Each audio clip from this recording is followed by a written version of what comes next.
bringing you the news and information you need from the people making a difference. This is Comcast Newsmakers. Thanks for joining us on Comcast Newsmakers. I'm Amy Allison. The subprime mortgage crisis has affected severely cities throughout California, including Oakland. John Russo, Oakland City Attorney, is here to talk to us about this real tragedy. We were at an event at Oakland City Hall just last weekend, and you spoke to some very desperate-looking people.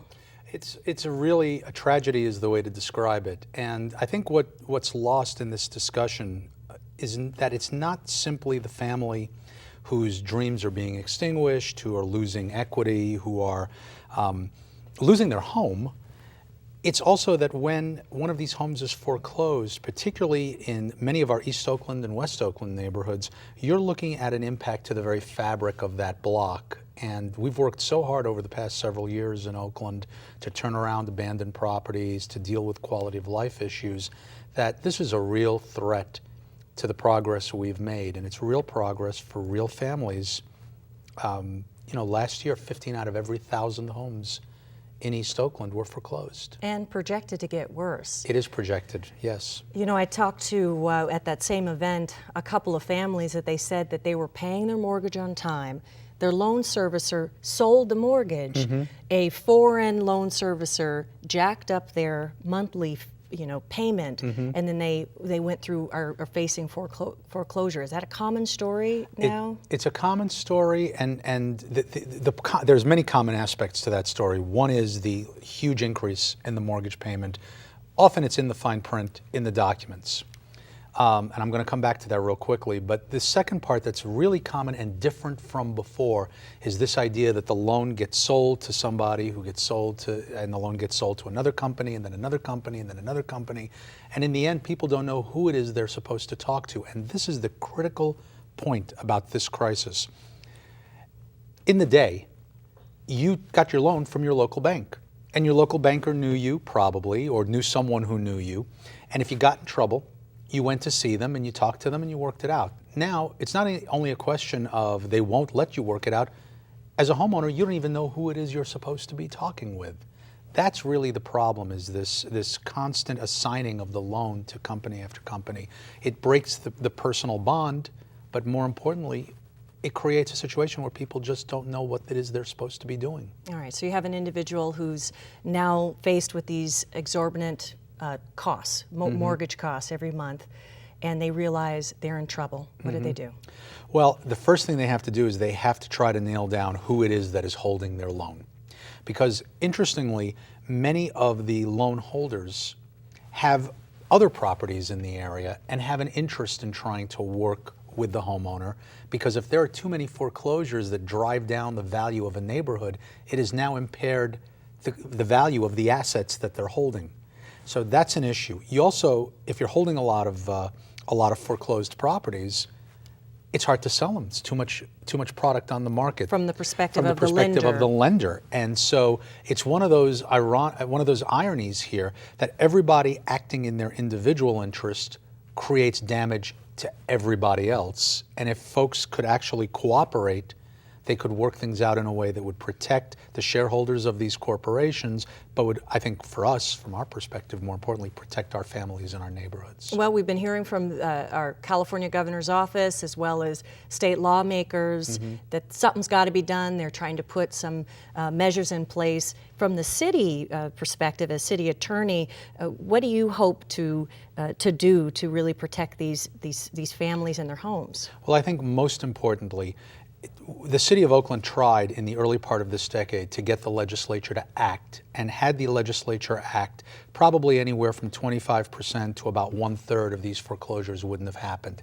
There are 3 gaping holes in California law that have got to be taken care of.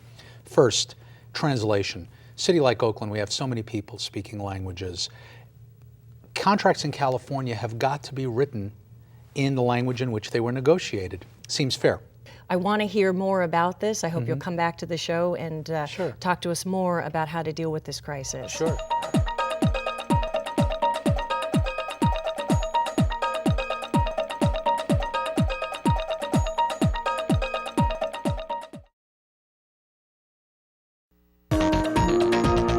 bringing you the news and information you need from the people making a difference.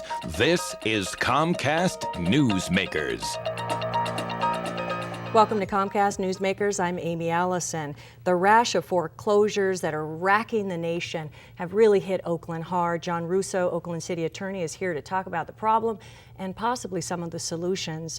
First of all, we're glad to have you on the show to lend your expertise, because people watching this, there's many people who are facing foreclosure and losing their greatest asset, their home. There's some laws on the books that protect the rights of homeowners, isn't there? Well, there are, but they are really, pardon the term, they are pitifully weak in California. In fact, Oakland itself tried to pass some laws in this area about 7 years ago. We were sued by the American Financial Services Association. We won at the trial court, won at the appeals court, but we lost 4-3 at the California Supreme Court, who said state gets to regulate in this area, not cities. So we need to go back to the legislature, and the Oakland Fair Lending Coalition, which is working together with my office, has put together a package of laws that we think would help people avoid these problems in the future. So Oakland City Attorney is going to Sacramento to do some lobbying. What's the package that you're asking for?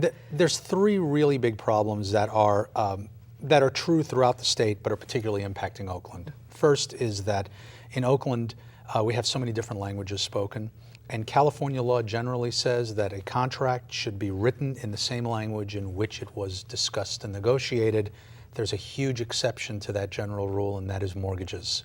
So the single biggest contract that a family is likely to ever enter into is exempted from the requirement about language.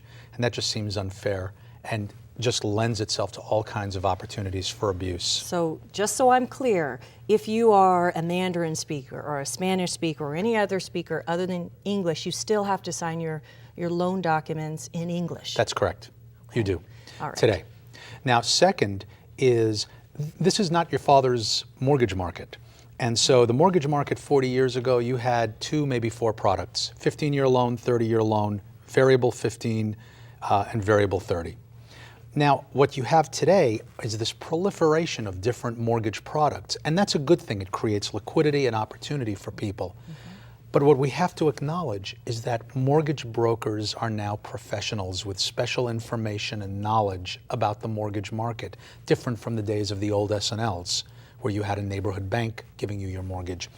In that situation, like real estate agents and real estate brokers, who are also professionals, mortgage brokers should have a duty to their clients of good faith and fair dealing, that they will look out for the interests of the people who they're putting into mortgages. Right now, the law doesn't require that. We believe in the coalition that mortgage brokers should be treated like real estate brokers, that they have to look out for folks because they know more than the folks they're working with. Well, that sounds like assigning some fiduciary duty to the work, the contracts that they get their clients in. That's exactly what we're talking about. That's the legal term, is fiduciary. We believe there should be a fiduciary duty from the mortgage broker to the person they're working with. So that would be number 2. And then, last but not least, this business of having a loan that's placed with one institution, then sold to another, sold to another, sold to another, we believe that that is really a sophisticated way to launder the money away from any fraud or unfair dealing that took place at the beginning of the contract.